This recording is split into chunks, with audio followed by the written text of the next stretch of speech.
자, 오늘 말씀 보도록 합시다. 창세기 24장 11절 차례죠. 11절에서 15절까지. 영언장입니다. 저녁 때에 그가 자기 낙타들을 성읍과 샘물 곁에서 무릎을 꿇으니 꿇렸으니 그때는 여인들이 물을 기르러 나올 때였더라. 그가 말하기를 오 나의 주인 아브라함의 주 하나님이여 내가 주께 간구하오니 오늘 내게 좋은 일이 있게 하시어 내 주인 아브라함에게 친절을 베풀어 주소서. 보소서 내가 우물 곁에 서 있고 성읍 사람들의 딸들이 물 기르러 나오면 내가 그 소녀에게 말하기를 부탁하노니 너는 내 물 항아리를 내려 나로 물을 마시게 하라 하여 그녀가 말하기를 마시소서 내가 당신의 낙타들에게도 마시게 하리이다 하든 그녀는 주께서 주의 종 이삭을 위하여 정하신 것이니 그것으로 나는 주께서 내 주인에게 친절을 베푸심을 알겠나이다 하더라. 그가 말을 마치기도 전인데 보라 리브가가 물 항아리를 어깨에 메고 나오니 그는 아브라함의 형제 나홀의 아내 밀카의 아들 부두엘에서 태어났더라. 아멘. 자, 오늘 지금 리브가 이름이 처음으로 등장을 하죠. 리브가 등장을 하는데 리브가는 진리에 속한 애정입니다. 진리에 대한 애정을 표징하는 거예요. 네. 그 출생지, 그 근원지가 어딘가 이렇게 지금 설명을 하고 있는데 그 근원지가 보니까 나홀이었고 나홀의 아내 밀가였고 그 아들 부두엘에서 태어났다. 이렇게 지금 설명을 우리에게 주고 있습니다. 나홀은 나홀 한 사람을 가리키는 말이 아니고 밀가도 밀가 한 사람을 가리키는 말이 아니라 부두엘도 부두엘 한 사람을 가리키는 말이 아니라 한 사람의 영의 상태를 지금 설명하고 있는 거예요. 네. 자, 성경은 전부 다가 영적인 뜻들을 담고 있다 그랬죠. 그래서 한 사람이 영이라고 하는 차원에서 영적이라는 측면에서 영이라고 하는 차원에서 어떻게 중생의 길에 들어서느냐, 주님께 속한 상태로 바뀌어져 가느냐 하는 것을 기록해 놓은 것이 성경 말씀이에요. 근데 우리가 지금 24장에 배우고 있는 것은 초기의 교회 상태. 초기의 교회 상태다라고 하는 것은 제일 처음에 사람의 영의 상태가, 이 교회는 우리 마음, 내면을 가리킨다 그랬죠. 그러니까 제일 처음에 그 사람 영의 상태가 어떤 상태에 놓여져 있어 그 상태로부터 교회를 이루어 나가느냐는 거예요. 초기의 교회 상태, 이 말의 뜻이란 말입니다. 그것을 다른 말로 제일 처음에 제가 여러분들에게 알아듣기 쉽게 설명을 하기를 소박한 선 안에 있어야 된다. 이렇게 소박한 선 안에 있어야 된다. 그 소박한 선 안에 있는 사람들의 상태는 주님만 알지 몰라요. 예. 어떤 상태가 소박한 선 안에 있는 것인지 우리는 그냥 보편적으로 그리고 일반적으로 말할 수밖에 없어요. 소박한 선이란 말을. 무슨 말 이해가 되시죠? 거기 각 사람은 각 사람 수만큼이나 가장의 방법으로 소박한 선 안에 있단 말입니다. 그것이 어떤 것인지는 나는 알지 못해요. 오직 주님만 아세요. 주님만 아시죠? 아시겠죠? 예. 근데 그 소박한 선 안에 있는데 그 소박한 선이라고 하는 것은 그 본질에 있어서는 주님 것이죠. 네. 그 본질에 있어서는 주님 거. 그러니까 그 소박한 선이 겉으로 보기에는 내가 행하는 것 같지만 그 본질에서 보면 그건 주님 것이란 말이에요. 주님 것이에요. 근데 그것이 악하다 라고 이야기하는 것은 마치 샘물이 더러워지면 거기서 흘러나온 물들이 다 오염되고 더러운 것처럼 그 본질은 자아에 속한 것이기 때문에 악하다 이렇게 이야기를 하는 것입니다. 선 그 자체는 순수한 건데 그것이 자아에서 비롯된 것이기 때문에 악한 것이다 이렇게 이야기를 하는 거예요. 그러니까 우리 겉사람이라고 하는 우리 보통 인간 고유 속성에 속한, 그러니까 사람이 부모님 품으로부터 태어난 사람, 부모님으로부터 어머니로부터 태어난 이 모든 사람들은 속사람으로 살아요? 겉사람으로 살아요? 겉사람. 자, 겉사람으로 살죠. 자, 겉사람으로 사는데 이 겉사람은 철저하게 기역지에 의존되어 있다, 이렇게 이야기를 했어요. 기역지에 의존되어. 기역지, 소위 말하면 지식으로 의해서 터득된 것으로 말미암아 세상을 살아간단 말이에요. 아시겠죠? 네. 그런데 그 가운데에 주님께 속한 것이 있었어요. 주님께 속한 것. 그 말을 그냥 여러분들이 쉽게 이해할 수 있도록 설명을 한다면 남은 구루터기다, 이렇게 이야기했어요. 남은 구루터기. 주님께 속한 거예요. 여기서는 지금 늙은 종이다란 말로 우리에게 설명이 돼서 나온 겁니다. 그래서 넓적다리 아래에 손을 넣고 아브라함과 언약을 맺는 과정이 등장을 하게 되죠. 그러니까 철저하게 겉사람 안에는 주님께 속한 생명이 있는데 그것을 다른 말로 그냥 남은 구루터기, 이해하기 쉽도록 성질이 조금 다를 수는 있어요. 그러나 그냥 여러분들 이해력에 와닿도록 남은 구루터기라고 이해를 해도 별 무리가 없단 말입니다. 그것은 철저하게 주님께 결합되어 있는 것이죠. 네. 구별되어 있단 말이에요. 구별되어 있단 말이에요. 그렇죠? 근데 거기 그러니까 생명이라는 차원에서 주님 것과 철저히, 그러니까 겉사람에 속한 속성들 안에 주님 것으로 구별되어진 늙은 종과 기역지의 지식들이 있다 그랬죠? 예. 지식들인데 인간 고유 속성으로부터 터득한 지식들이 아니라 주님으로 말미암아 터득된 지식이 있단 말이에요. 그것을 여기서는 주인의 낙타에서 10마리라는 말로 우리가 전 시간에 배웠어요. 아시겠죠? 네. 여기서 우리 자기 주인의 낙타들 중에서 10마리를 취하여 이렇게 설명했단 말이에요. 이 10마리의 뜻이 그 뜻이란 말이에요. 10마리라는 건 10낙타를 취하여 이 뜻이에요. 10낙타를 취하여. 그러니까 낙타라고 하는 것은 기역지를 가리킨다 그랬죠? 좀 더 구체적으로는 기역지에 속한 지식들을 가리킨단 말이에요. 근데 그것이 누구에게 속했느냐면 주님께 속한 지식들이다, 이렇게 이야기해요. 주님께 속한 지식들. 그러니까 그것으로부터 새로운 교회가 시작이 되는 거예요. 네. 시작이 되는 건데 그 주님께 속한 남은 구루터기라고 일컫는 선과 늙은 종과 그리고 그것과 결합되어 있는 주인으로 말미암는 낙타라고 일컫는 기역지에 속한 지식들이 하나가 돼서 그 두 개가 하나가 돼서 인간 고유 속성과 분리되는 거예요. 네. 예? 인간 고유 속성으로부터 분리되어져 새로운 교회가 시작이 되는데 그 새로운 교회는 주님께서 섭리하신 것으로 말미암는 진리에 대한 애정으로부터 가능하단 말이에요. 네. 우리가 전 시간에 배웠던 내용이에요. 네. 아시겠죠? 천사들을 내 앞에 보낸다라는 말씀의 뜻이라 너희 내면 안에 신령 진리가 임유하는 것으로부터 섭리하신 것으로부터 진리에 대한 애정이 생긴단 말이에요. 아시겠죠? 예. 자, 그러면 어느 누구는 주님께서 섭리하시고 어느 누구는 주님께서 섭리 안 하셔서 진리에 대한 애정이 있고 이거 없고 그럽니까? 그래요? 똑같은데 나의 자아의 상태는 자, 그러니까 여기 굉장히 이제 중요한 교리가 등장을 한단 말이에요. 그러면 어느 누구는 주님께서 진리에 대한 애정이 생기도록 예정을 하셨고 어느 누구는 진리에 대한 애정이 없도록 예정을 하셨어요? 그거는 아닌 것 같아요. 아니고 내가 그만큼 세간애와 자아가 강할수록 자, 주님은 항상 내 안에 계시니까. 여러분들이 나중에 교리를 세우는데 헷갈릴 수 있어서 내가 먼저 이 말을 들추어내는 거예요.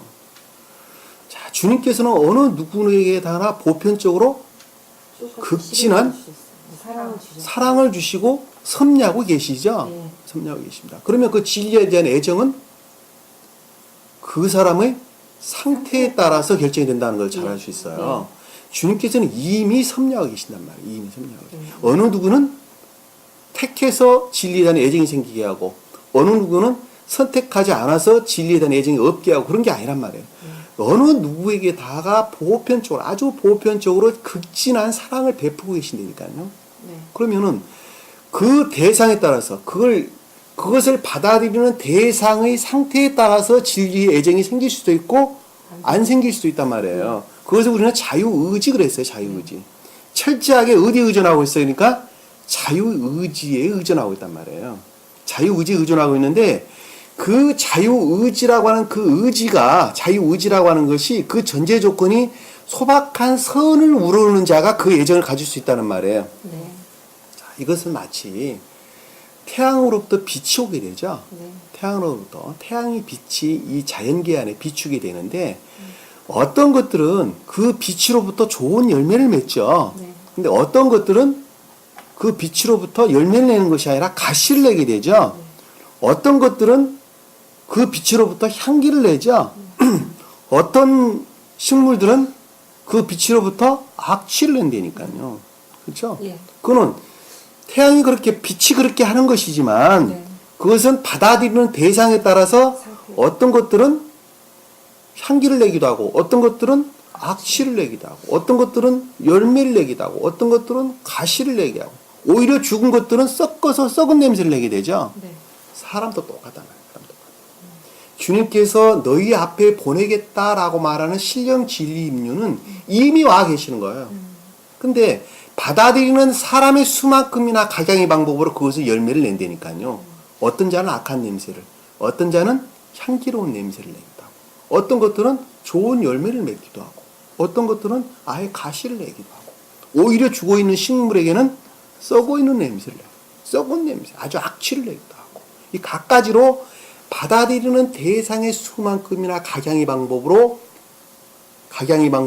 그 결과를 드러내게 되는데 여기서 말하고 있는 니브가라고 일컫는 진리에 대한 애정이 어디로부터 비롯되느냐라고 보니까 나홀과 밀가와 부두엘이 나왔단 말이에요. 예. 이 뒤에 가서 공부를 하겠는데 그러니까 나홀과 밀가와 부두엘이라고 하는 성품의 사람에서 그와 같은 성품에 속한 사람들이 진리에 대한 애정을 내더라 하는 것을 알 수 있단 말이에요. 네. 아시겠죠? 우리가 지나면서 이제 거기에 대해서 공부를 지금 할 거. 마지막에 지금 15절에 등장한 말씀인데 그 말씀에 대해서 우리가 생각을 해보도록 하겠습니다. 이따 공부를 나중에 할게요. 자, 우리가 성경을 보는데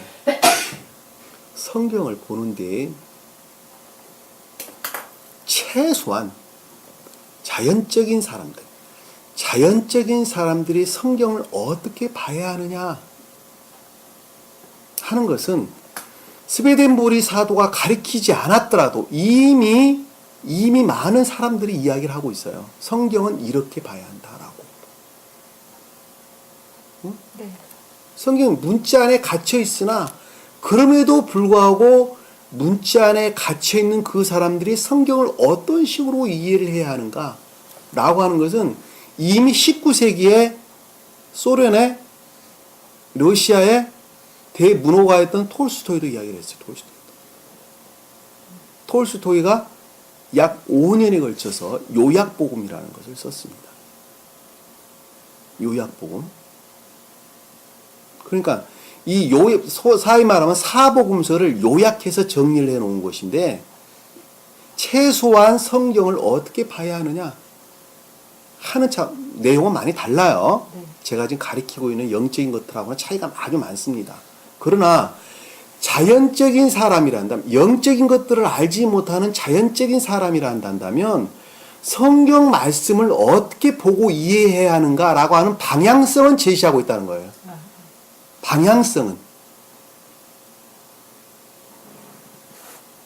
톨스토이는 아주 토스토옙스키하고 러시아의 대표적인 19세기 문호가죠.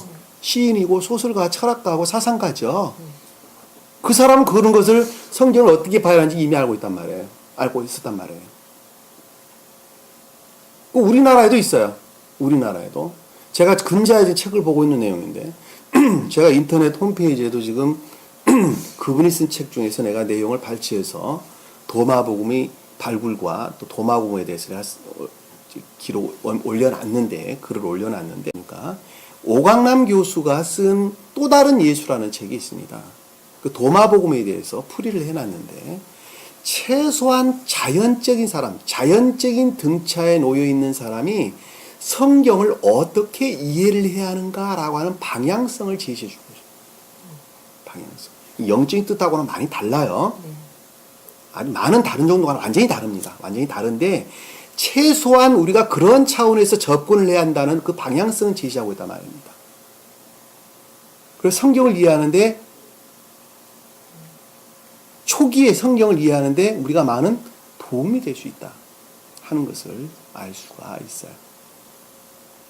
그걸 이미 톨스토이가 19세기에 했던 그 말의 뜻, 그 가르침이나 그리고 지금 살아계신 우리 지금 뭐 많이 강연도 다니시고 그러는 것 같더란 말입니다. 보니까 오강남 교수가 썼던 또 다른 예수라고 하는 도마복음의 풀이라는 책이 있는데 그걸 보면 성경은 최소한 그렇게는 이해를 해야 돼, 여러분들이.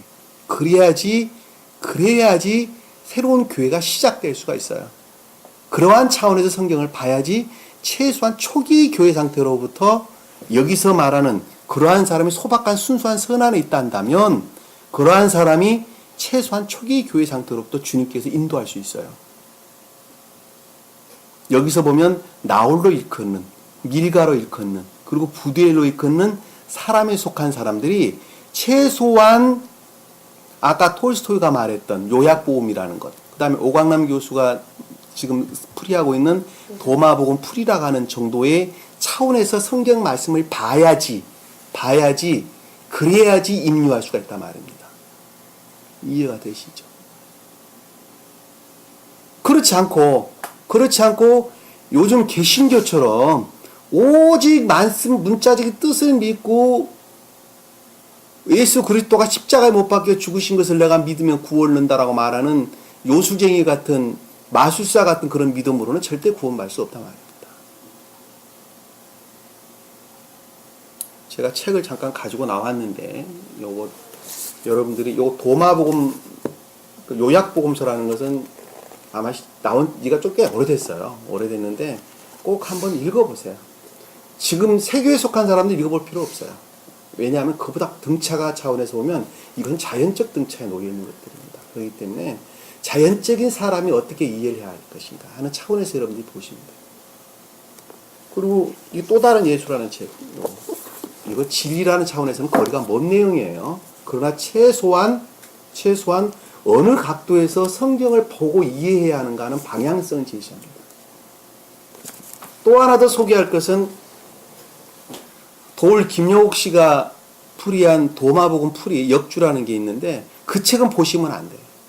그 책을 보시면 저도 한 권을 제가 읽어봤습니다만은 잘못된 지식에서 서술된 내용이 너무 많습니다. 자연적인 뜻으로도 그래요. 잘못된 지식에서 서술된 내용이 너무 많습니다. 그래서 도울 김용옥 씨가 썼던 그 도마복음 역주라는 책이 있는데 그 책은 보지 마세요.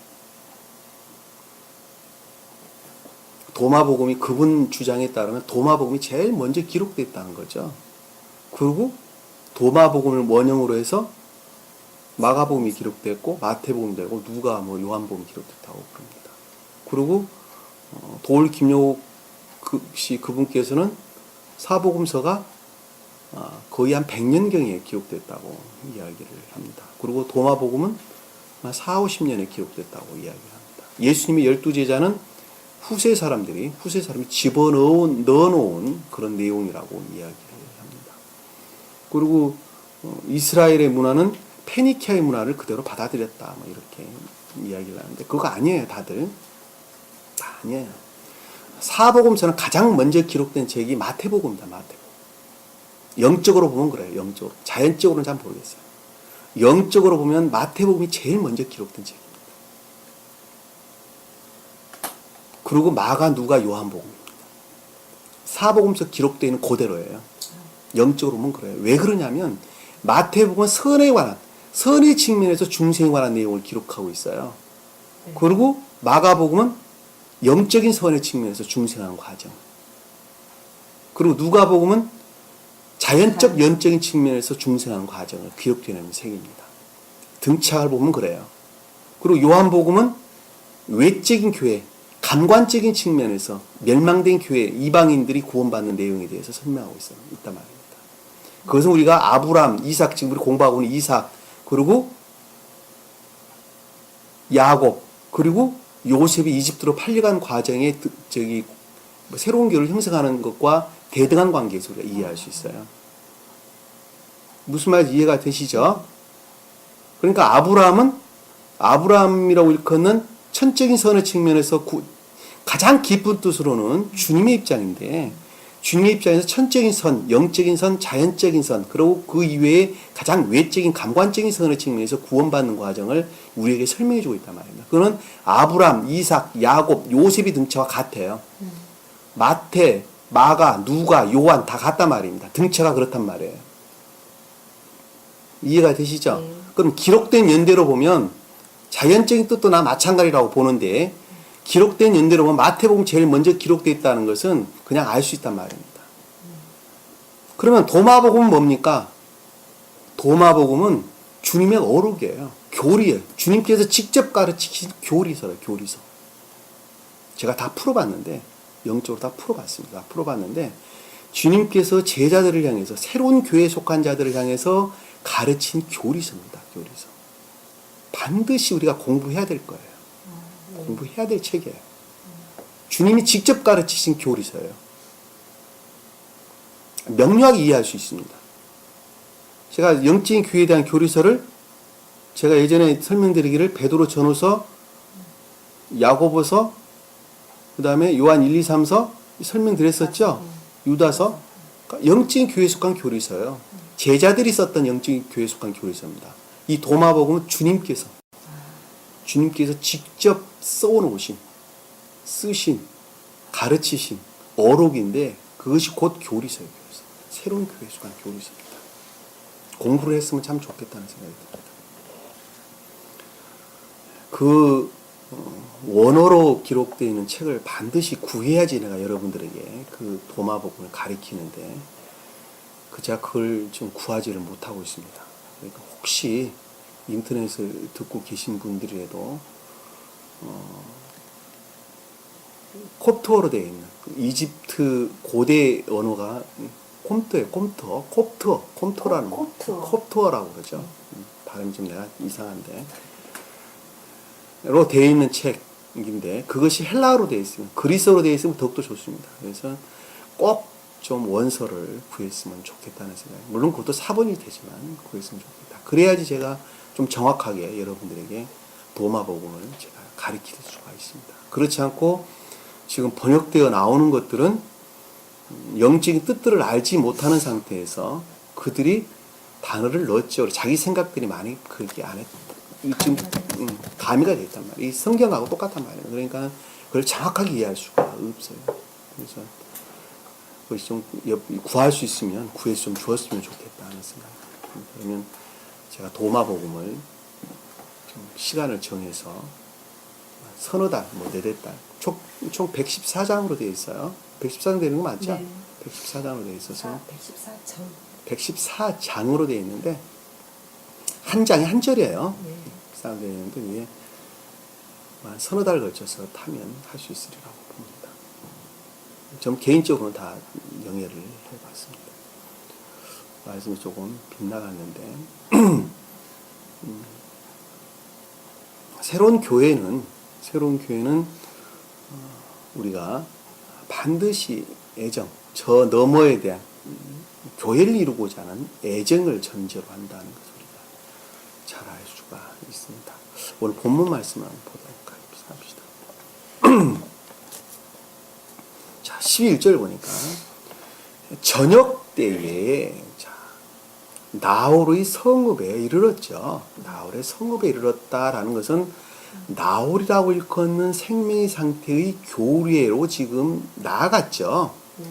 그랬었죠. 나홀이라고 하는 생명의 상태로 지금 이미 나아간 상태입니다.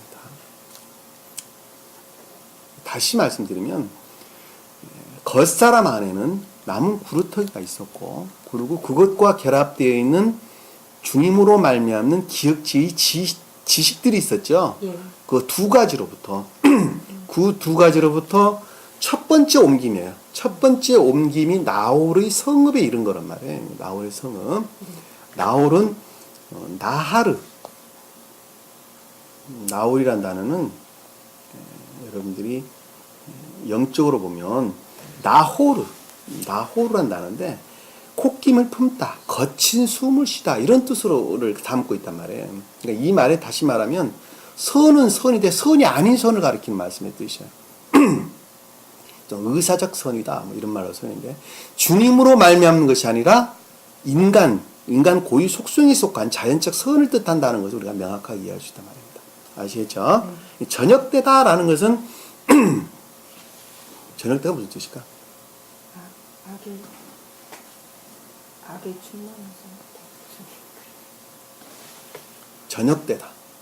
저녁때는 사물을 볼 수 있어 없어요? 어둠 저게 소나무인지 못봐요.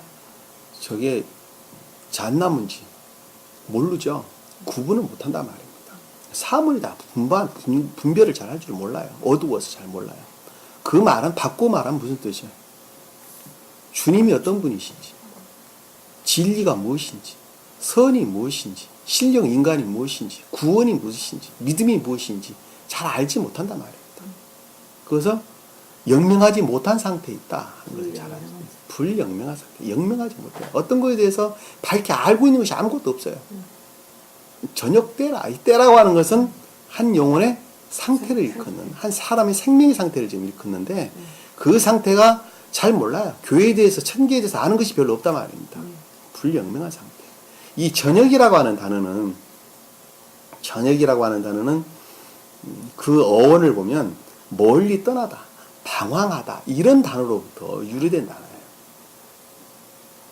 아시겠죠? 근데 그 단어가 아라브라는 단어를 쓰는데 이 아라브라고 하는 단어는 그 아라브라는 단어로부터 유래된 단어가 그러니까 아라브라는 단어 그러니까 멀리 떠나다, 저녁이다, 무슨 뭐 방황하다, 뭐 지다, 뭐 이런 단어로부터 그 어원으로부터 유래된 단어가 까마귀를 일컫는 까마귀, 오레브라는 단어도 그 단어로부터 유래된 겁니다. 까마귀. 성경에서 까마귀는 다 그래서 악과 거짓들을 표징한다는 것을 잘 알 수 있어요. 이해가 되시죠? 예. 그 다음에 미디안 방백들, 미디안 족속들도 그 어원이 보면 오레브라는 단어를 쓰는데 오레브. 그것도 어원이 아라브라는 단어로부터 유래된 겁니다. 멀리 떠나, 저녁이 되다, 지다, 태양이 지고 없다, 어둡다, 이런 단어로부터 유래된 단어입니다. 그 다음에 팔레스타인 동쪽 지방, 아랍이라는 단어를 쓰는데 아라비아인, 아랍 사람, 다 이런 사람들도 다 어원이 아랍이라는 단어로부터 유래된 겁니다. 그러니까는 팔레스타인들 우리가 보통 블레셋 민족들이 팔레스타인이라고 같은다 그랬죠? 네. 그들이 어둠으로부터 그 어원이 유래됐다는 말씀의 뜻은 인외에서 분리된 믿음 가운데 있다 이렇게 이야기를 하는데 인외에서 분리된 믿음 가운데 있다는 그 본질이 악 가운데 있다는 것을 잘 알 수 있단 말입니다. 아시겠죠? 예. 그러니까 그 본질에서 보면 악한 자들을 가리킨다는 것을 아주 명확하게 이해할 수 있단 말입니다. 예. 아라비아인, 아랍 사람은 다 팔레스타인 민족들인데 그들이 그 어원에서 보면 그런 뜻을 블레셋 민족들을 가리킨 말씀의 뜻이에요. 네. 지금도 이스라엘 백성들하고 계속 싸우죠. 네. 계속 싸우는데 이스라엘 백성들은 그들이 악하든지 선하든지 자연적으로 그들이 악하든지 선하든지 하는 것하고 전혀 상관없이 영적인 교회를 표징합니다. 그러니까 지금 보면 팔레스타인들과 이스라엘 백성들은 싸워야 돼, 싸우지 말아야 돼요? 싸워요. 반드시 싸움이 있을 수밖에 없단 말입니다. 역사는 주님이 주관하시는 거예요. 성경도 마찬가지예요. 이스라엘 역사임에도 불구하고 주님께서 주관하고 계신 것이죠. 네. 그렇죠. 네. 그러면 지금 시대도 마찬가지란 말입니다. 지금 시대도 이스라엘 땅이 반으로 나눠져 가지고 군데군데 팔레스타인들이 점유를 하고 있죠. 네. 팔레스타인 자치지역으로 남아있죠. 네. 그들은 반드시 싸울 수밖에 없다니까요. 자연적인 뜻으로 그들이 악하고 선하고는 별 문제예요. 이스라엘 땅은 영적인 교회를 표징한단 말입니다. 그리고 팔레스타인들은 인해에서 분리된 믿음만으로 구원받는다라고 하는 인해에서 분리된 믿음만으로 구원받는다라고 하는 교회를 표징한단 말입니다. 성경을 시인하고 고백하는 교회를 표징한다. 지금 보면 개혁교를 표징한단 말이에요. 개신교를 표징한단 말입니다. 보편적인 기독교를 표징한단 말입니다. 예. 그러니까 이스라엘 민족과 팔레스타인 민족은 반드시 싸울 수밖에 없게 돼 있어요. 언제까지 싸우느냐? 언제까지 싸워요? 끝까지. 새 예루살렘 새 교회가. 예루살렘. 새 예루살렘 교회가 보편적인 교회로 시인될 때까지 싸우는 거예요. 새 예루살렘 교회가 보편적으로 시인이 될 때까지 싸워요. 영적으로 풀어보면 그래요. 영적으로 풀어보면. 새 예루살렘 교회가 보편적인 교회에서 시인돼. 새 예루살렘 교리에 속한 교회에 속한 교리가 보편적으로 전 세계에서 보편적으로 인류 안에서 시인될 때까지 싸우게 되는 거예요. 그 끝은 어찌 알 수 없어요. 그렇죠. 누구만 하죠? 주님만 하죠. 주님만 하죠. 이건 제가 푸는 거예요. 스웨덴부리 사도가 이야기하는 거 아닙니다. 제가 이야기하는 거예요. 제가 공부를 하다 보니까 그걸 깨닫고 이해할 수 있겠더라고요.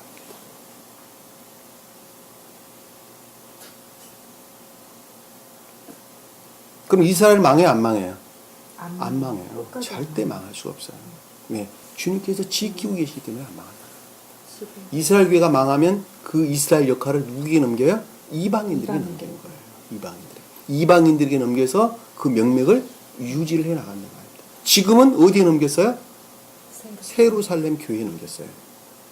우리 공부하고 있는 새 예루살렘 선교회, 기타 제가 알지 못하는 각각 곳에 새 예루살렘 교회들이 있겠죠. 그 교회에게 그 고난을 넘긴 거예요. 그리고 그 교회가 멸망은 곧 이스라엘 교회, 이스라엘의 멸망하고 똑같아요. 절대 멸망할 수가 없습니다. 왜냐하면 이 역사는 주님이 주관하시기 때문에 그런 거예요. 그러니까 성경이 문자적으로 보면 이스라엘 역사를 가리킴에도 불구하고 한 영혼의 상태를 표정하고 있다는 것을 보면 우리가 명확하게 이해를 할 수가 있습니다. 아시겠죠? 네. 자, 저녁 때에 그가 자기 낙타들을 성읍 밖 샘물 곁에서 무릎을 꿇렸으니, 자, 여기서 낙타들은 주님께 속한 기역제들을 일컫는 말씀의 뜻이죠. 예. 주인의 낙타니까 주님으로 말미암는 기역제에 속한 지식들을 가리킨다는 것을 잘 알 수 있어요. 자, 성읍 밖이다 이렇게 이야기했단 말이에요. 성읍 밖이라는 것은 교리. 나홀의 성읍 밖이죠. 네. 그러니까 그거로부터 지금 거기로부터 분리됐다는 것을 잘 알 수 있어요. 네. 그래 안 그래요? 그래요. 성읍 안에서가 아니라 성읍 밖이다. 그러니까는 나홀이라고 하는 교리로부터 분리되어져 떨어져 나왔다는 것을 지금 알 수 있단 말입니다. 아시겠죠? 예. 밖으로 나와 샘물 곁에 무릎을 꿇렸으니 라는 것은 샘물은 여기서 배를 나가는 우물을 가리킨다는 우물. 샘물이 아니에요. 그러니까 우물이에요.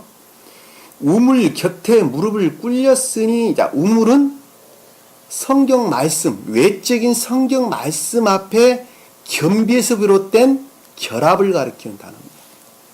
무릎을 꿇렸다라는 바라크, 복이라는 단어와 같은 단어예요. 네. 복이 뭐였어요? 바라크. 복이 무슨 뜻이에요? 납작 엎드리다. 자, 겸비에서 비롯된 주님과의 결합을 일컫는 단어죠. 자, 겸비에서 비롯된 주님과의 결합을 가리키는 단어가 복입니다.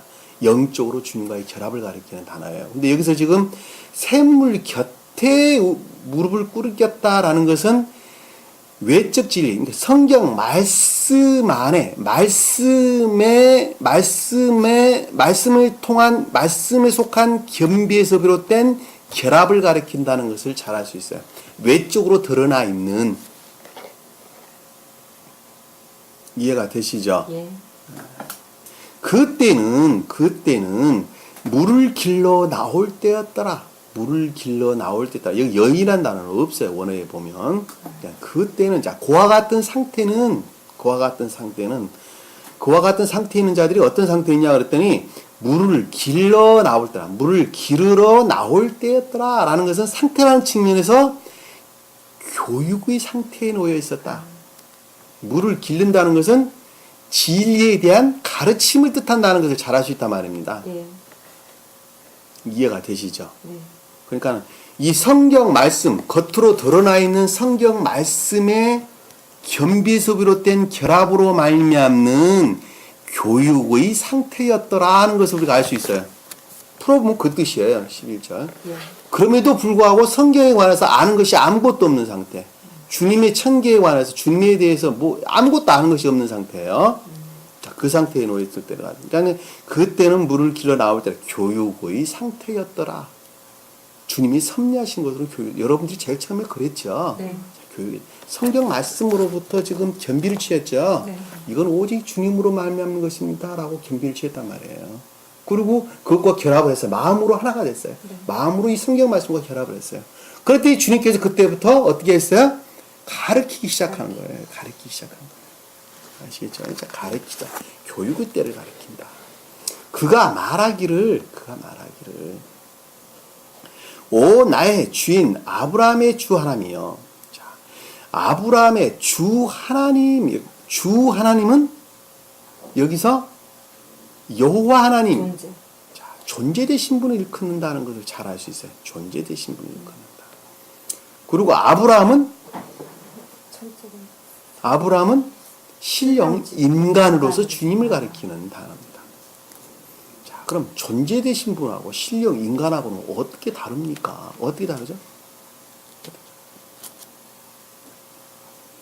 신령 인간. 자, 여기서 주 하나님으로 일컫는 존재되신 분은 주는 신령 사랑의 측면에서, 하나님은 신령 진리. 지혜의 측면에서, 그리고 아브라함은 신령 인간을 가리키는 말씀의 뜻이다. 이렇게 이야기했는데, 신령 인간에 속한 것을 설명을 할 때는 신령 선과 신령 진리로서 주님을 가리킬 때 신령 인간으로서 주님을 가리키는 단어입니다. 자, 그 말의 뜻은 신령 인간의 본질은 주 하나님. 그렇죠. 주 하나님. 존재되신 분. 신령 사랑과 신령 지혜. 분리될래야 분리될 수 없는 한 분으로 계시는 존재되신 분을 가리킨다는 것을 잘 알 수 있어요. 자, 그것은 나 하나로 보면 영에 속한 것은 존재되신 분. 그리고 그것으로부터 외현을 입고 있는 것은 우리 육체죠. 네. 영의 외현을 입고 있는 것은 우리 육체란 말입니다. 육체에 해당되는 분을 신령 인간 그렇게 이야기하는 거예요. 그러니까 신령 인간은 천계 자체를 가리키는 분이에요. 이해가 되시죠? 네. 천계 자체를 가리키는 분이 신령 인간인데 그분을 다른 말로 거대 인간이다 이렇게 설명했단 말입니다. 그러니까 그것의 본질 되시는 분은 주 하나님이신 존재 되신 분을 가리키는 말씀의 뜻이에요. 우리가 죽어서 구원을 받게 되면 어디로 가게 돼요? 신령 인간 안에 속하게 되는 거예요. 신령 인간 안에. 인간 안에 세포로. 그렇죠. 이해가 되시죠? 그러니까 여기서 아브라함과 주 하나님과의 구분에 대해서 여러분들이 지금 설명. 그 여러분들이 이해력이 와닿도록 설명하는 게 굉장히 힘들고 어려워요. 그러면 여기서 이삭으로 일컫는 신령 함시적인 것들은 뭐를 뜻하는 거예요? 신령 선과 신령 선에서 비롯된 신령 진리로 말미암는 모든 것들을 가리키는 말씀의 뜻이란 말입니다. 아시겠죠? 그러니까 이 뒤에 가면 이삭이 곧 신령 선이라는 단어로 바뀐단 말이에요. 그래서 왜? 곧 한 분을 가리킨다니까. 아시겠죠? 이삭이 곧 신령 인간을 가리킨 말씀의 뜻이에요. 다른 말로 설명하면. 그 구분될래야 구분될 수가 없단 말입니다. 그리고 리브가가 이삭과 결혼을 하게 되면 혼인을 하게 되면 신령 진리가 되는 거예요. 그래서 그렇죠. 아시겠죠? 예. 신령 진리 결합하니까. 자, 내가 주께 간구하오니 간절히 바라고 원하오니 오늘 내게 좋은 일이 있게 하사. 자, 오늘이란 단어는 영원히 주님께서 섭리하사. 영원히 주님께서 섭리하셔서 영으로는 현재, 과거, 현재, 미래가 있어요, 없어요? 없어요. 오직 현재만 있어요. 오직 현재만 있어요. 어저께도 오늘이고 내일도 오늘이에요. 영은 오직 현재밖에 없습니다. 그러니까 이 오늘이라는 단어는 영원한 현재를 가리키는 단어예요. 영원히 오늘이란 영원히 주님께서 섭리하사. 영원히 섭리하사. 영원히. 내게 좋은 일이 있게 하사. 이 좋은 일이라는 것은 헤세드라는 거예요. 헤세드. 헤세드. 헤세드. 욕구, 바램, 열정, 열의 이런 뜻인데 그 어원을 보면 사랑하다, 연모하다라는 단어로부터 유래됐어요. 그러니까 열정이 있게 하사, 열정이 있게 하사 뜻이죠. 좋은 일, 열정이 있게 하사 일을 있게 하시오. 일이 있게 하시오라는 것은 노동하다, 어떤 일을 하다, 또는 만들다, 생산하다 이런 뜻이에요. 그러니까 열정이 있게 하사 뭐를 좀 만들어내게 해달라는 거예요. 뭘 만들어내게 해달라는 거예요. 여러분들이 영적으로 그리시면 돼요. 자, 그리시면 된단 말이에요. 내가 말씀 앞에 납작 엎드려 주님과 결합을 할 테니까 그 가르침을 통해서 내게 열정이 있게 하사 뭔가 좀 있게 일어나게 좀 만들어 주옵소서라는 뜻이란 말이에요. 네. 그래 안 그래요? 네네. 뭔가 좀 만들어내달라. 그렇게 좀 되도록 주님께서 영원히 좀 섭리를 좀 해주십시오. 이 뜻이란 말입니다. 지금 아시겠죠? 보면 그러니까 어디까지 봤어요? 문이 또 어두워가지고 잘 안 보이네.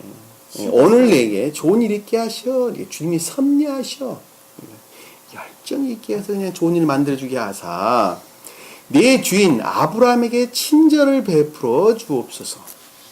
내 주인 아브라함에게 친절을 베풀어 주옵소서. 내 주인 아브라함을 일컫는 신령 인간에 속한 것들을 만나게 하소서. 만나러 가다.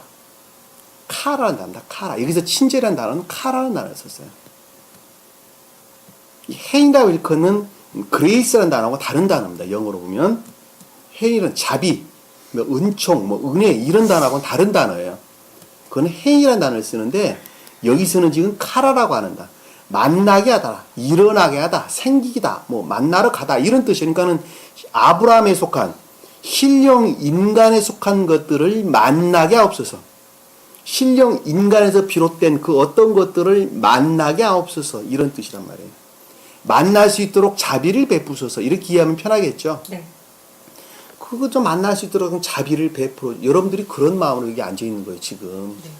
그렇죠? 네. 신령 인간에 속한 신령 인간으로부터 비롯되어져 있는 그 합리적인 것들을 좀 만나게 해달라고 지금 주님께서 자비를 베풀어 주옵소서라고 지금 기도를 하고 있는 거예요. 지금 간절히 바라고 원하고 있단 말입니다. 아시겠죠? 이 말씀이 지금 그 뜻이란 말입니다. 아시겠죠? 만들해 주옵소서. 보소서, 내가 우물 곁에 서 있고 라고 하는 것은 누가 서 있다? 늙은 종이 우물 곁에 서 있다라는 말씀의 뜻이죠? 네. 그러니까 겉사람 안에 들어와 있는 주님께 속한 선인데 그것이 신령 진리와 결합되어 있다는 말이에요. 여기서 우물이란 단어는 앞에서 위에서 말하는 샘물이란 단어는 베르라가 하는 우물을 뜻하는 단어인데 여기서 우물은 샘물을 가리킨 단어예요. 샘물. 단어가 바뀐 거예요 지금. 여기서는 마임 또는 메임이라고 읽거든. 헬라어로 보면 히브리어로 보면 마임이라는 단어를 쓰는데 내적 진리를 일컫는 말씀입니다. 내적 진리. 성경 말씀 문자적인 것 안에 들어와 있는 신령 진리를 가리키는 말씀의 뜻이에요. 아시겠죠? 네. 그러니까 여기서 지금 내가 우물 곁에 서 있다라고 하는 것은 겉사람 안에 있는 주님께 속한 선은 철저하게 신령 진리와 결합되어 있다는 말씀의 뜻이에요. 결합되어 있죠. 네. 당연히 결합되어 있는 것이죠. 결합되어 있고 성읍 사람들이 딸들을 물을 기르러 나오면 자 여기서 성읍 사람들이라는 것은 교리 안에 있는 사람. 자 교리 안에 있는 사람들이죠. 네. 그러니까 나우리로 일컬어지는 교리 안에 있는 사람들. 여기 사람이라고 하는 단어는 원어를 보면 에노시라는 단어예요. 에노시. 그 사람들, 무리, 보통 사람 이런 뜻을 담고 있는 것인데 병든, 몸이 매우 약한 이런 단어로부터 유래됐어요. 영적으로 병든, 몸이 매우 약한. 그러니까 나홀 성읍에 있는 사람들은 영적으로 보면 병든 자였어요. 몸이 매우 약한 자였단 말입니다. 그들이 지금 물을 기르러 온다라는 것은 교육을 뜻한다는 것을 잘 알 수 있죠. 예.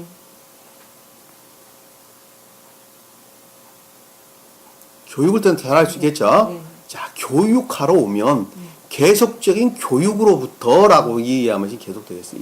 편하겠어요. 네. 내가 그 소녀에게 말하기를 여기서 니보라고 말하지 아니하고 잘 모르는 소녀라고 이야기를 했는데 여기는 순진무구함 뜻한다. 순진무구한 애정을 가리킨 말의 뜻입니다.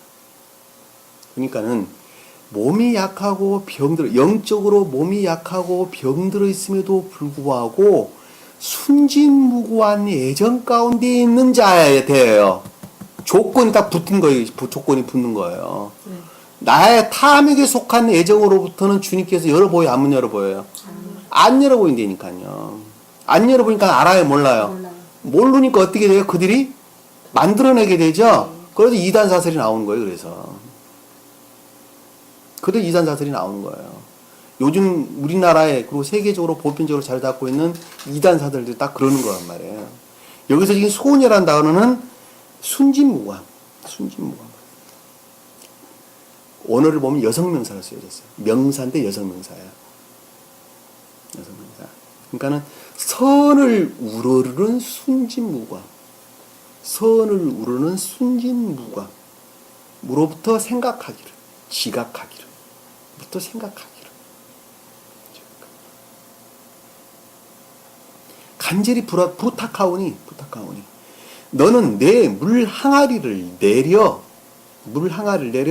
나로 물을 마시게 하라. 나로 물을 마시게 한다는 것은 자, 물 항아리가 뭘까? 물 항아리. 자, 한 사람이 영의 상태로 보면 진리를 어디다 담아요? 항아리. 우리 마음에 어떤 기억지 안에 담잖아요. 진리를 어디에 담아요? 기억지요. 기억지 안에 담는다는 걸 잘 알 수 있어요. 자, 그러니까 이 항아리라고 하는 것은 그릇을 뜻하는데 네. 그릇이란 단어가 교리를 뜻할 때는 진리에 대한 설명일 때는 교리를 뜻하는 단어가 되지만 한 사람의 영의 상태에 대해서 설명을 할 때는 진리를 담는 이해의 측면에서 기억지를 가리킨다는 것을 잘 알 수 있어요. 왜? 진리는 기억지 안에 담기기 때문에 네. 그래요, 안 그래요? 네, 그래요. 그렇죠. 그러니까 진리는 기억지 안에 담기는 거예요. 선은 어디에 담겨요? 의지 안에 담기는 거예요. 의지 안에 담기는 거예요. 선은 의지 안에 담기는 것이고 진리는 기억지 안에 담긴단 말입니다. 그러니까 여기서 지금 물 항아리는 그 기억지를 뜻한다는 걸 잘 알 수 있단 말입니다. 알았죠? 네네. 자, 기억지를 내려란다. 이 내려놓는다는 것은 분리가 아니라 펼쳐놓는다. 확장한다. 이런 뜻이에요. 원어를 보면 그래요. 네. 펼치다, 확장하다는 단어부터 유래됐어요. 그 단어예요. 그러니까는 기억지를 펼치고 확장하라는 뜻이에요. 확장해. 내려 나로 물을 마시게 하라. 물을 마시게 한다는 것은 진리에 대한 임류를 뜻하죠. 임류. 가르침으로 말미암는 임류를 가리켜서 마시게 한다. 기억지를 펼쳐서 진리의 가르침으로부터 임류하게 하소서. 간절히 누구에게 부탁하는 거예요, 지금? 주님께 부탁하는 것이죠. 근데 그것이 내가 순을 우르르는 순진무구함 가운데 있으니 순진무구함으로부터 당신이 내가 간구하오니 내 기억지를 넓혀서 그 진리의 가르침으로부터 임류하게 하옵소서.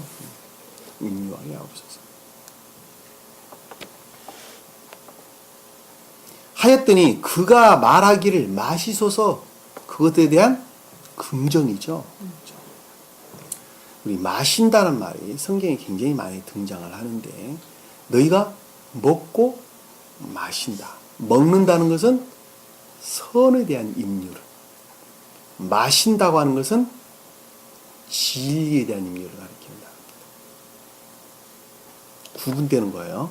네. 우리가 한번 복음서에서 한번 찾아보도록 합시다. 복음서. 헬라어로 보면 마시다라는 단어는 피노라는 단어. 피노. 헬라어로. 피노. 네, 헬라어로 피노. 먹는다라는 것은 에스디오라는 단어. 에스디오. 주님으로 말미암아 먹는다라고 할 때 에스디오라는 단어인데 어떨 때는 파고란 단어도 같이 씁니다. 파고란 단어의 강세형이 SDO입니다. 강세형. 먹는다, 식사하다 이런 뜻이에요. 먹는다. 마태복음 14장 20절 한번 볼게요. 마태복음 14장 20절.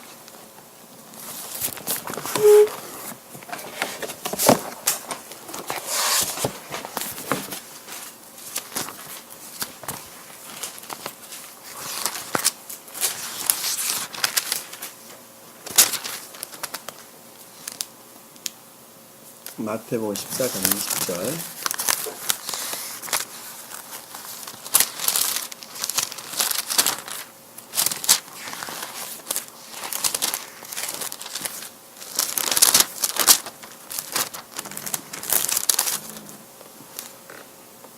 그들이 모두 먹고 배불렀으며 남은 조각, 여기 지금 오병이어에 관한 설명이죠. 네. 그죠? 남은 조각들을 거두니 12광주리에 가득 찼더라. 여기서 먹었다라는 건 선의 임류를 가리킨다는. 선의 임류. 남은 조각들을 거두니 12광주리에 가득 찼더라라는 것은 온전한 교회를 이루었다는 말씀의 뜻이죠. 12광주리는. 여기서 광주리는 담는 그릇이죠. 여기서는 영적으로 보면 내적으로나 외적으로 충만한 상태를 가리키는 말씀의 뜻이에요.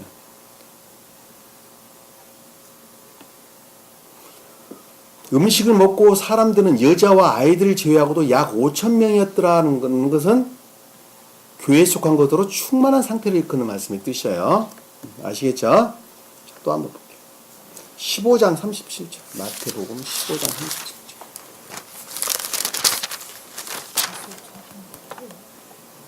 다소 적음. 예? 오라는 뜻이 다소 적음 이런 뜻 아니에요? 이것은 천이라는 단어가 붙어 있기 때문에 선의 반, 10의 반이 5예요. 아시겠어요? 이게 단어가 달라요. 무슨 말인지 아시겠죠? 10이 뭐예요? 주님께 속한 것들이죠? 근데 그것이 다소 적음이 아니라 5천이라고 하는 충분한 상태를 일컫는 말씀의 뜻이라. 37절 보면 15장 37절 보죠. 그들은 모두 다 먹고 배불렀으면 이거는 지금 7병이었죠. 네. 그렇으면 7광주에 가득하 있더라라는 것은 중생, 시험의 과정을 통한 중생의 상태를 일컫는 단어입니다. 5병과 7병이 좀 다르죠, 내용이. 그 본질에 있어서는 똑같아요. 똑같은데 7병은 시험이라는 과정을 통해서 선과 진리의 결합, 중생의 상태를 일컫는 말씀의 뜻이에요. 앞에 5병에는 온전한 교회를 이루는 상태를 가리킵니다. 그 본질에 있어서는 똑같은 걸 가리키는 말씀의 뜻이에요. 20장 22절 한번 볼까요? 마태복음 20장 22절. 예수께서 대답하여 말씀하시기를 너희는 너희가 구하는 것을 알지 못하는도다. 여기는 지금 야고보와 요한이 지금 서로 높은 자리에 놓고 싸우는 거죠, 지금. 네. 그거 보고 지금 주님께서 지금 한마디 하는 거예요. 너희가 구하는 것을 알지 못하는도다. 내가 마시려고 하는 그 잔을 너희도 마실 수 있느냐? 내가 마시고자 하는 그 잔을 너희도 마실 수 있느냐라고 하는 말은 주님이 영화에 대한 설명이죠. 네. 신령 진리, 주님으로 보면은 존재되신 분으로 말미암는, 속사람에 계신 존재되신 분으로 말미암는 진리의 임류로부터 지금 주님의 영화 과정을 지금 설명해 주고 있는 것이죠. 너희가 중생할 수 있느냐? 표준적으로 뜻으로 보면 그러는 거예요. 나는 지금 이 잔을 마셔서 주님과 합일의 과정이 이루어지는데 너희로 보면 너희는 중생할 수 있느냐? 그 뜻이란 말이에요. 뭐로부터? 진리 임류로부터 내가 중생할 수 있느냐? 이 뜻이란 말이에요. 아시겠어요? 네. 또 내가 받는 그 침례를 너도 받을 수 있느냐? 인간 고유 속성에 속한 악과 거짓들을 제거할 수 있느냐? 거듭날 수 있느냐? 그 뜻이죠. 네. 인간의 악한 속성들을 정화할 수 있느냐? 그 뜻이란 말이에요. 하시니 그들이 주께 말씀하시기를 우두는 받을 수 있나이다라고 하더라. 여기 지금 말씀이 그 뜻이에요. 그러니까 너희가 거듭날 수 있느냐? 악과 거짓들을 물리쳐 중생할 수 있느냐? 무엇으로부터? 진리의 임류로부터 마시다는 말이 그 뜻이라. 이해가 되시죠? 무슨 말씀인지? 네. 26장 한번 볼게요. 마태복음 26장. 27, 29절. 여기 지금 만찬에 대해서 설명하고 있는 것인데 그들이 먹고 있을 때에 예수께서 빵을 가지고 축복하신 후 떼어 제자들에게 주시며 말씀하시기를 받아 먹어라. 이 선의 임무로 이렇게 말씀드리셔요. 네. 주님의 살은 신령 선을 표정합니다. 먹는다는 것은 선의 임무를 가리킨다. 그것은 나의 몸이라고 하시고 또 잔을 가지고 감사를 드린 후에 그에게 주시며 말씀하시고 이것을 모두 마셔라. 진리에 대한 임무. 가르침으로 말미암는 진리에 대한 임무를 가리키는 뜻입니다. 성경에서 절대 불변합니다. 먹는다는 것과 마신다는 것은 먹는 것은 선에 대한 임무로 마시는 것은 진리에 대한 가르침을 통한 진리에 대한 임무를 가리키는 말씀의 뜻입니다. 그래서 주님께서 떡과 포도주를 나누어줬죠. 떡은 그래서 신령 선으로서 주님을 표정하는 것입니다. 그리고 포도주는 신령 진리로서 주님을 표현합니다. 아시겠죠? 자, 포도주는 우리가 담근 포도주는 먹어야 돼 말아야 돼? 영적으로 보면 영적으로. 여러분들은 영적인 거 공부하니 자연적인 공부하는 게 아니잖아. 주님께서는 담근 술을 절대 먹으면 안 된다 그랬어요. 아시겠죠? 포도주는 신령 진리로서 주님을 표정합니다. 담근 술을 먹을 수 없으면 포도주를 먹을 수 없으면 담근 술을 절대 먹으면 안 되는 거예요. 원어도 보면 달라요. 원어도 보면. 포도즙을 먹어야 돼요. 포도즙. 포도즙은 포도를 짜내서 나온 엑기스가 포도즙이죠. 네. 포도즙은 인에 속한 선을 표정합니다. 포도즙은 주님께서는 일단 설명을 드릴게요. 일단 등장을 하니까 포도주는 신령 진리로서 주님을 표현합니다. 그러니까는 멜기세덱이 아브라함의 전투에서 전리품 가지고 왔을 때 떡과 포도주를 가지고 나왔죠. 그때 나오는 포도주는 신령 진리를 표정합니다.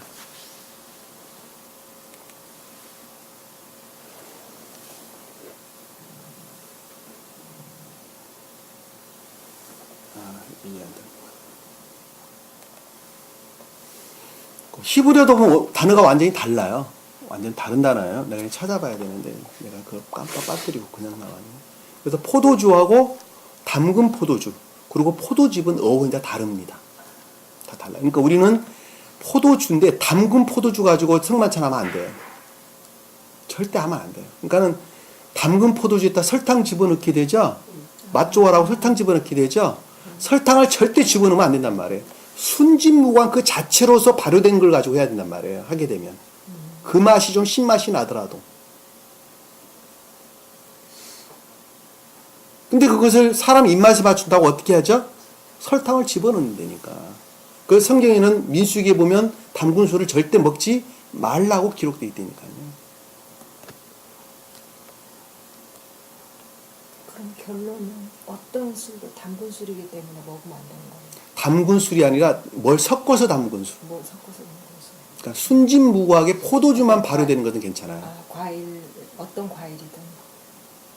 그러니까 우리가 지금 보는 것은 포도주를 가리키는 말의 뜻이니까 포도주를 성만찬에 쓰는데 그것을 설탕을 가미해서 발효시킨 포도주를 써서는 안 된다는 것을 제가 설명을 드리는 거예요. 네.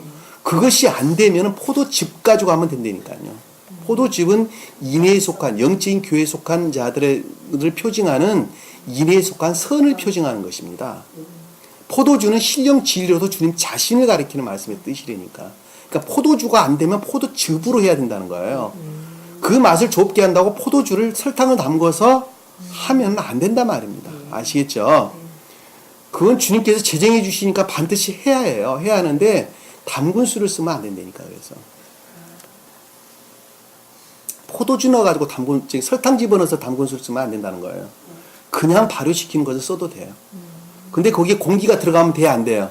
안 된다니까요. 그러니까 밀폐를 시켜야 돼요. 그래서 공기가 들어가면 거기서 초산되는 거예요. 초산. 신맛이 난다니까요. 그러니까 공기가 들어갔다는 말은 거짓들이 뒤섞이게 되면 그 맛이 그렇게 날 수밖에 없으니까. 영적으로 보면 그러는 거예요. 그러니까 그것이 순진무한 그 자체로 있어야 된다. 그렇게 만들기가 힘들면 포도즙을 쓰면 돼요. 포도즙. 아시겠죠? 네. 자, 27장 34절 한번 볼게요. 27장 34절. 여기 나오네. 여기 아니구나. 여기서 보면 식초가 나오죠. 여기 식초가 아까 그 초산되는 걸 가리키는 말씀의 뜻이라. 이건 이화된 것들을 가리키는 말씀의 뜻이에요. 그러니까 쓸개즙을 탄 식초를 그에게 주시어 마시게 하려 하였으나 주께서 맛을 보신 후에 마시려 하지 않으셨다. 이건 이화된 진리를 가리킨다는 걸 잘 알 수 있어요. 그러니까 포도주를 담궜는데 공기가 혼합되게 되면 초산된다니까, 식초된다니까요. 그거 마실 수 있어요, 없어요? 못 마신다니까. 아시겠죠? 당도가 굉장히 좋은, 아주 좋은 당도의 포도를 사서 완전히 밀폐해 놓게 되면 거기에서 신맛이 덜한 포도주가, 오리지널 포도주가 나오는 거예요. 그거는 재주 좋은 사람이 그렇게 할 수 있을 것입니다. 저는 그게 못하겠더라고요. 자, 마가복음 볼게요. 10장. 마가복음 10장 39절.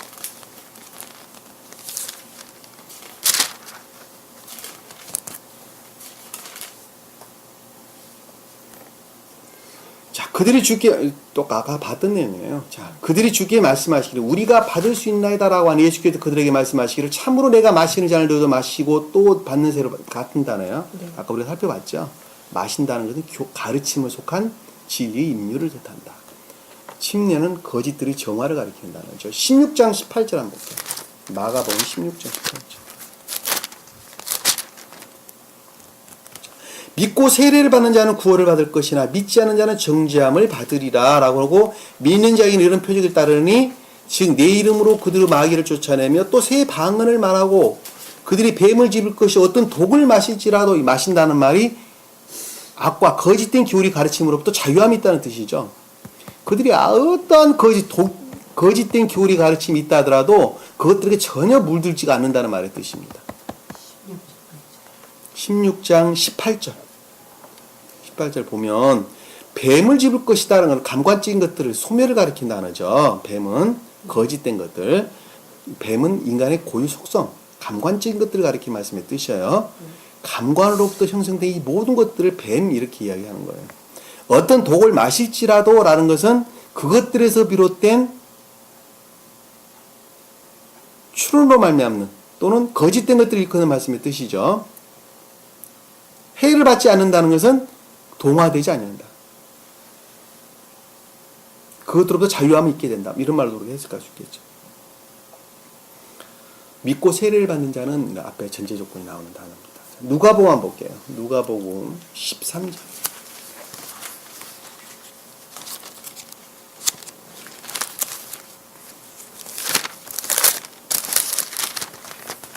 누가복음 13장 26절 한번 볼까요? 26절. 자, 그러면 너희가 말하기를 그러면 너희가 말하기 시작하기를 우리가 주의 면전에서 먹고 마셨으며 먹는다는 것은 선의 임류, 마신다는 것은 진리 임류, 가르침으로 말미암은 선의 임류와 진리 임류를 뜻하는 것이죠. 또 주께서도 우리의 거리에서 가르치셨나이다 라는 말씀의 뜻인데 교리 가르침이 주님으로부터 있었다는 말씀의 뜻이죠. 누구에게 한 말이에요 이건 지금. 그리고 뒤에 보면 뭐라고 나와요? 불법을 행한 자들아 내게서 떠나가라 이렇게 이야기하는 거 보니까 주님께 속한 자가 아닌 것을 우리가 잘 알 수 있어요. 다른 말로 설명을 하면 성경 말씀을 가지고 먹고 마시는 일을 했어요. 그럼에도 불구하고 그들의 교리를 가리키는 자를 가리키는 말씀의 뜻이에요. 주님으로 말미암는 것이 아니라. 다시 말씀드리면 인해에서 분리된 믿음에 속한 교리 가운데는 요즘은 뭐라 말하는 보편적인 기독교에 속한 자들이 그런 말씀의 뜻입니다. 인해에서 분리됐다는 것은 그들의 속성이 악 가운데 있다는 말씀의 뜻이에요. 그럼에도 불구하고 성경으로부터 그들의 교리를 가리킨단 말이에요. 성경으로부터 그들의 교리를 가리키는 것이죠 지금. 그러니까 여기 지금 보면 뭐라고 나와요? 주께서 우리의 거리에서 가르친다. 그렇게 나오는 거예요. 주께서 우리의 거리에서 가르치셨나 이렇게 지금 설명하고 있는 거예요. 그러니까 성경 말씀으로부터 거리는 진리를 가리키는 뜻이에요. 아시겠죠? 성경 말씀으로부터 그들은 진리를 가리키고 있다고 생각하고 있단 말이에요. 그럼에도 불구하고 그들은 선을 우러르지 아니하고 악을 우러르다. 자기 자신을 우상 숭배했다니까요. 그러니까 불법을 행한 자들아 썩 물러나가라 이렇게 나라 주님께서 지금 야단을 뒤에서 보면 하시는 것을 잘 볼 수가 있습니다. 요즘 개신교가 그렇다는 거예요. 오직 믿음만으로 구원을 얻고 십자가에 못 박혀 죽으신 것으로 내가 제사를 받고 그것으로부터 구원을 얻는다 이렇게 지금 말하는 것은 성경 말씀으로부터 계속적으로 가르치죠. 그들 또한. 네. 그리고 성경 말씀도 그들의 교리를 가리키는 거예요. 그래서 불법을 행하는 자들아 이렇게 지금 이야기를 하고 있다. 22장 30절 한번 볼게요. 22장 30절. 너희가 나의 왕국에서 내 식탁에서 먹고 마시며 또 보좌에 앉아서 이스라엘의 12지파를 심판하리라고 하시더라.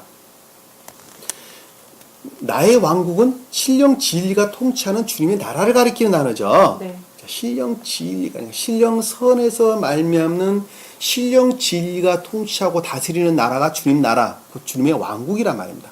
나의 왕국 식탁에서 먹고 마신다는 것은 신령 선의 임류와 신령 진리의 가르침에 속한 임류 안에 있다는 뜻이에요. 아시겠죠? 네. 보좌에 앉아서라는 것은 악과 거짓들을 거기서 구분한다는 뜻이에요. 보좌는 심판을 가리키는 단어예요. 성경에서. 그러니까 신령선과 가르침을 통한 신령선과 신령 진리의 임류로부터 거짓들과 선한 것과 악한 것들을 구분하여 심판하여 이스라엘의 12지파를 심판하리라. 이스라엘의 12지파라는 것은 온전한 교회를 이룬다는 뜻이에요. 온전한 교회. 이스라엘의 12지파는 온전한 교회를 가리키는 단어예요. 12지파는 12지파를 가리키는 것이 아니라 교회에 속한 모든 것들이 12지파예요. 네. 그러니까 교회에 속한 모든 것들을 신령선과 신령 진리의 임류로부터 구분하여서 교회를 이룬다는 뜻이에요. 네. 그 말이 지금 그 말씀을 지금 30절에 그렇게 설명하고 있단 말입니다. 네.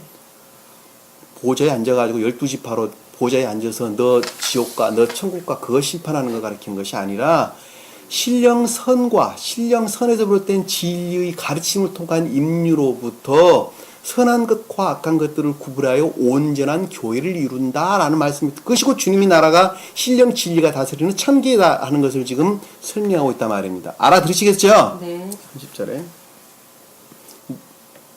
요한복음 볼게요. 요한복음 4장 13절 한번 볼까요? 예수께서 대답하여 그에게 말씀하시기를 이 물을 마시는 여기는 지금 사마리아 여인과 대화에 대한 것을 설명하고 있는 것이죠. 네. 이 물을 마시는 사람은 누구든지 다시 목마르려니와 이건 이화된 진리예요. 이화된 거.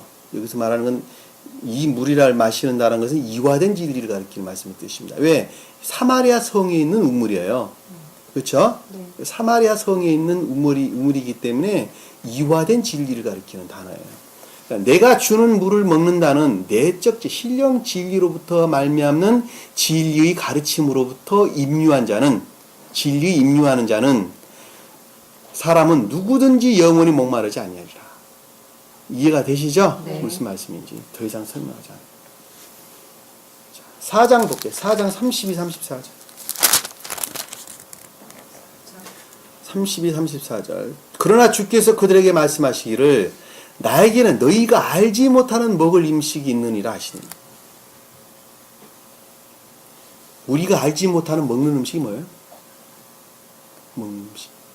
주님으로 말미암는 선을 가리킨다는 거죠. 너희들이 그동안에 알았던 선이라고 하는 건 선이 아니라는 거예요. 여기서 지금 말하는 너희가 알지 못하는 먹을 음식이 있느니라.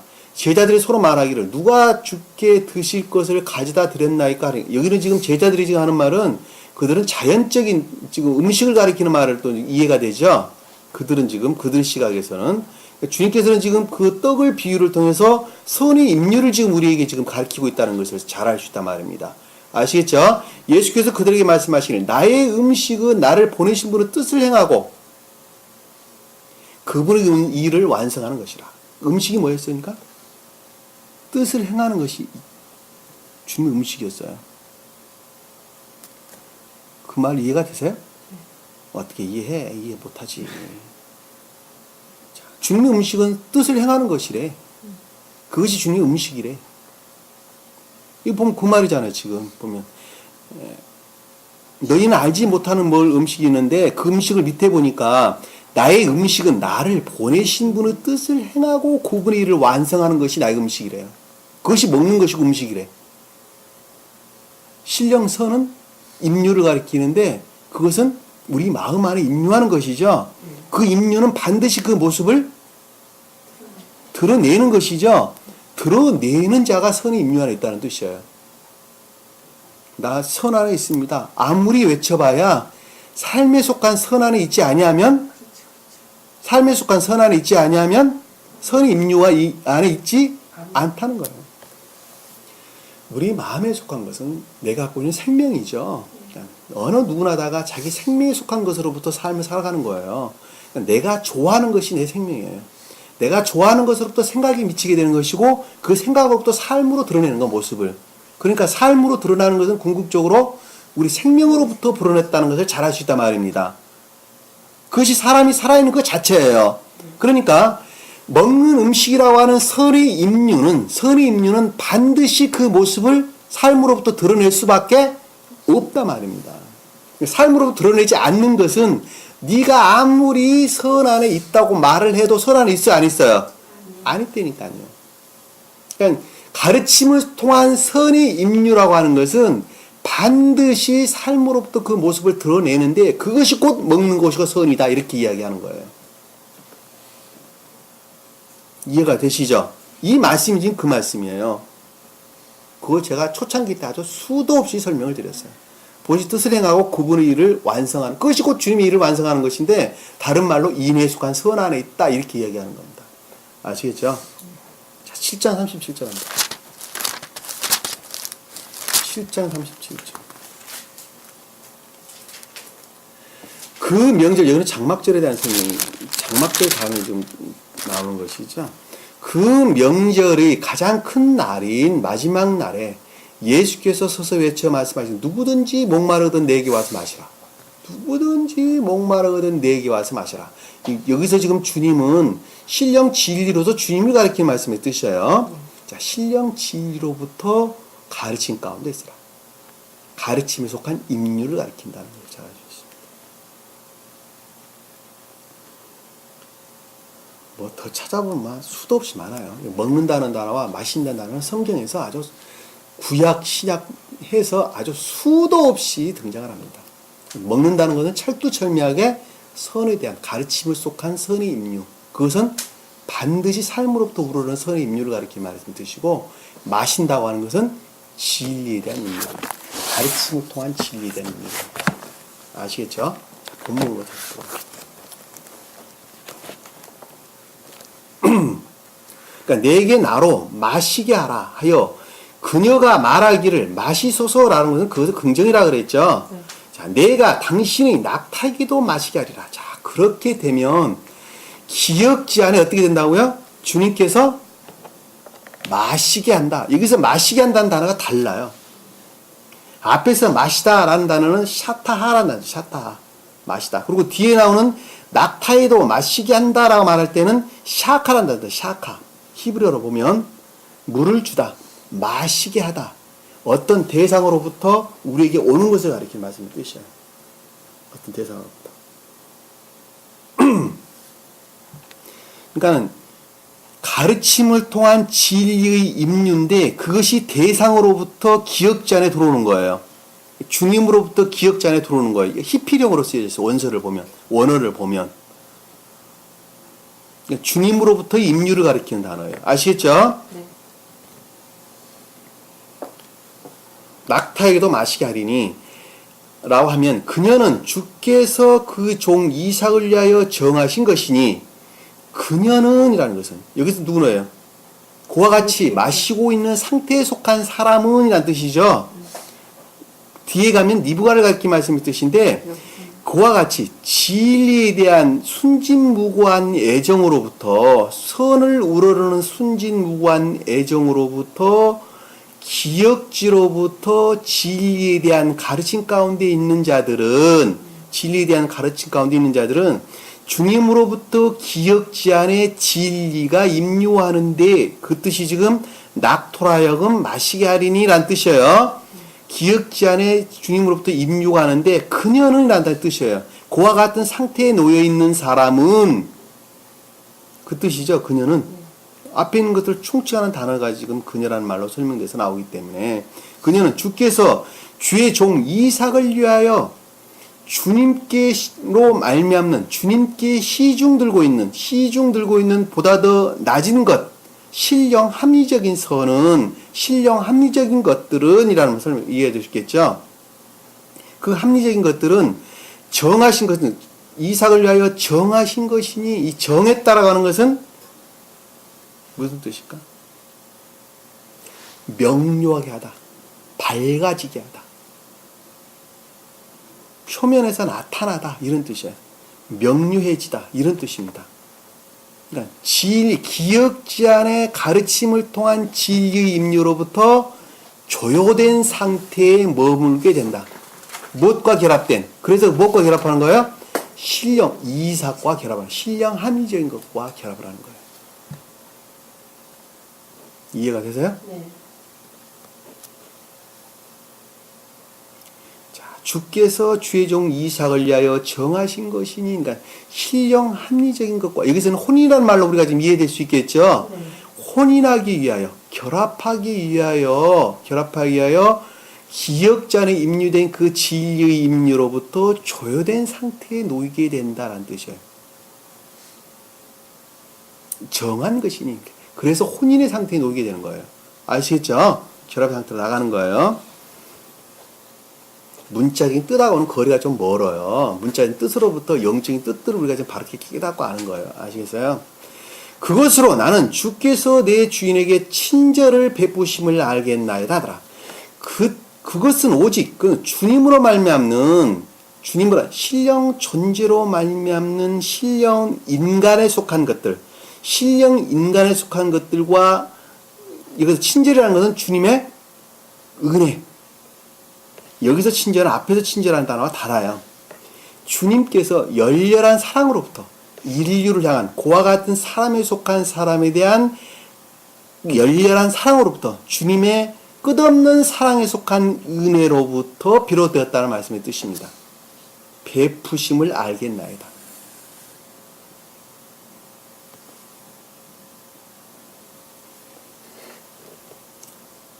이해가 되세요?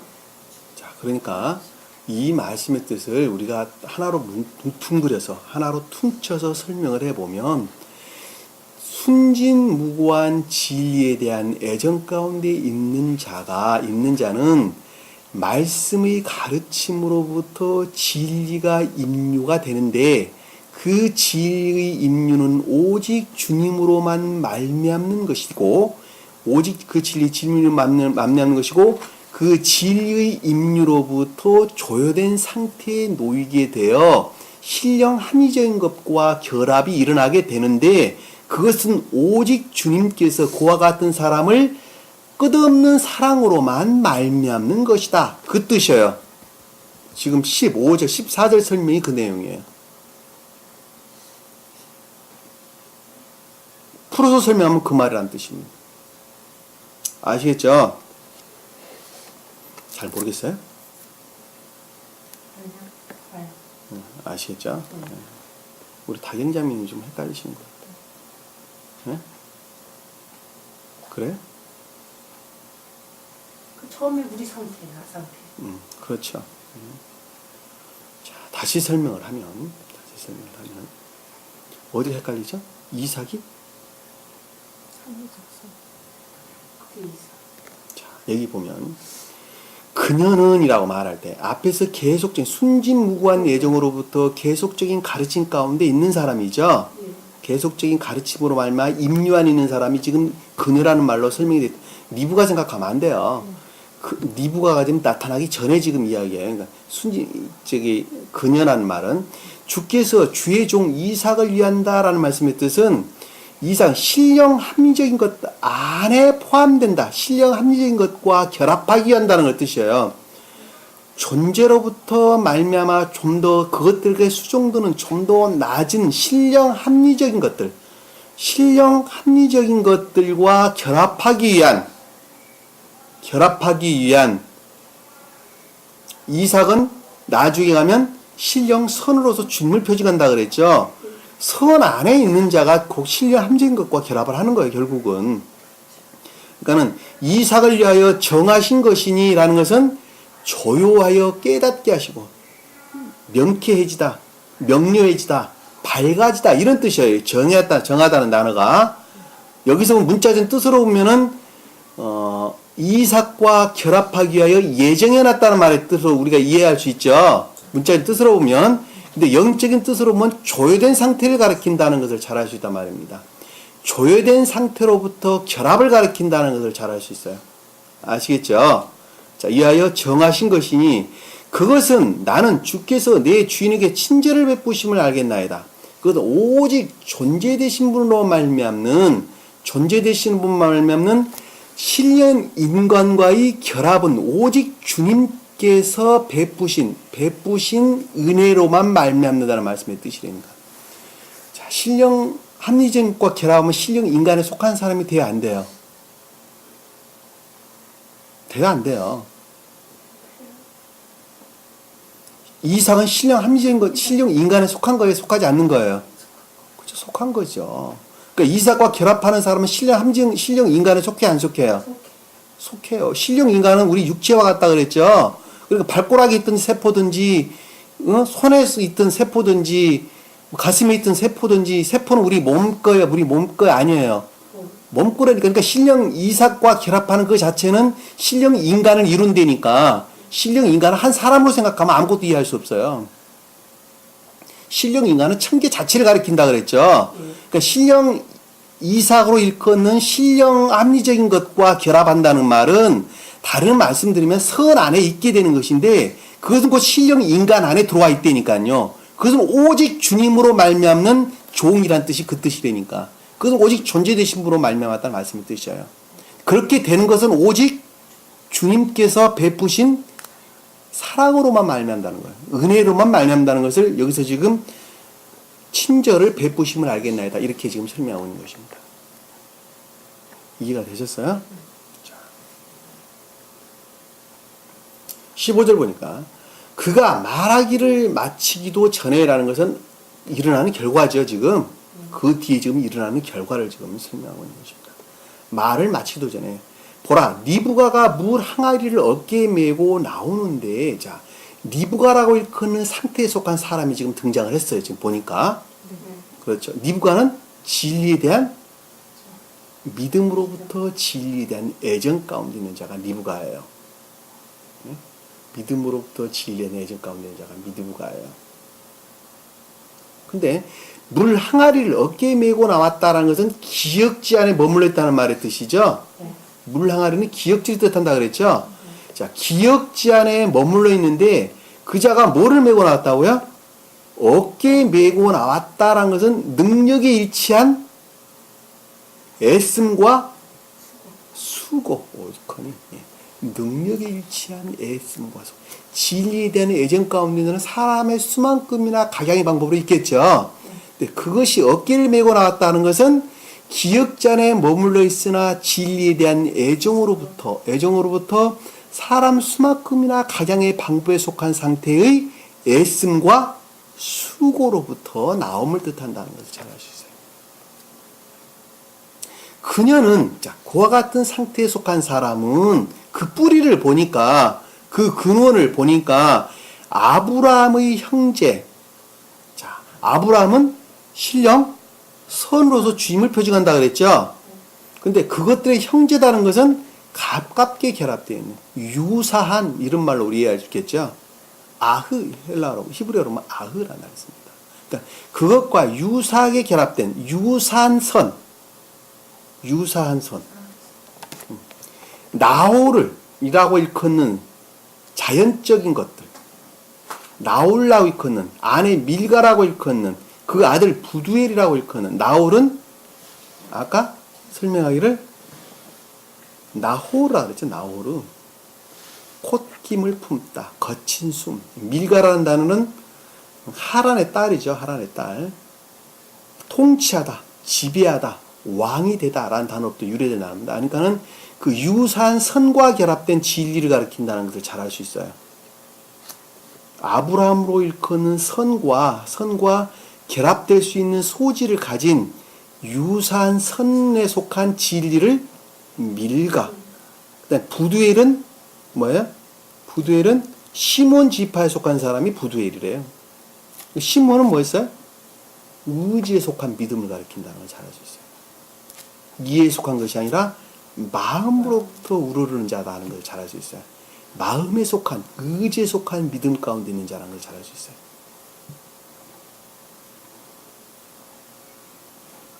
에서 태어났더라. 그러니까 그 근원지가 어디였어요? 리브가가 진리에 대한 애정이 어디로부터 비롯됐어요? 의지 어디로부터? 신령 선과 결합될 수 있는 유사한 자연적 선 안에 있는 사람이라는 것을 우리가 명확하게 이해할 수가 있다는 겁니다.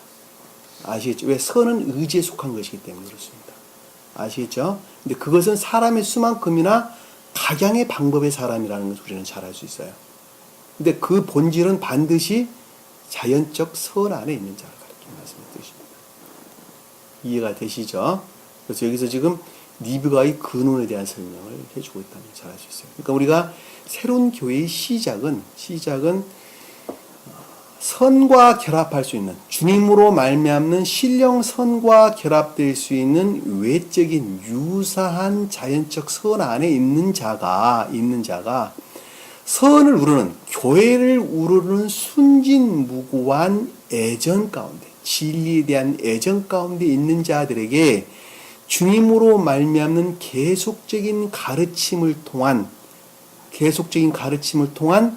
주님으로 말미암는 임류로부터 초기의 교회 상태를 이루어 나갈 수 있다는 것을 우리는 잘 알 수 있습니다.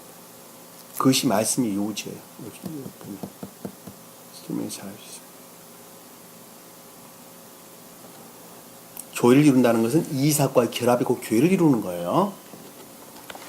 이삭은 신령 함정인 것들을 표정합니다. 그 가장 깊은 뜻은 신령 선을 표정합니다. 그래서 이삭과 결합된 리브가는 신령 진리를 표정합니다. 그것의 본질은 존재되심을 일컫는 말씀을 드시고 이삭과 리브가가 곧 신령 인간으로서 주님을 표정하는 것입니다. 아시겠죠? 그래서 영적인 선의 측면에서 중생의 과정을 우리에게 지금 설명해 주고 있는 것입니다. 가장 본질적으로는 주님의 영화 과정을 우리에게 설명해 주고 있다는 걸 잘 알 수 있습니다. 아시겠죠? 오늘 궁금하다. 질문하실 건 질문하세요. 우리 다경자매님 뒤쪽에 와서 좀 맡은 것 같은데 혼자 깊이 묵상하시면 그 말이 무슨 뜻이란 밝게 하리라고 봅니다. 공부하시다가 혹시 궁금하신 점 있으시면 전화 주시기 바랍니다. 오늘 주신 말씀 가슴 깊이 각인하시기 바랍니다. 한 교회를 이루어나는 것은 순진무구한 애정으로부터만 그것이 가능한 것입니다.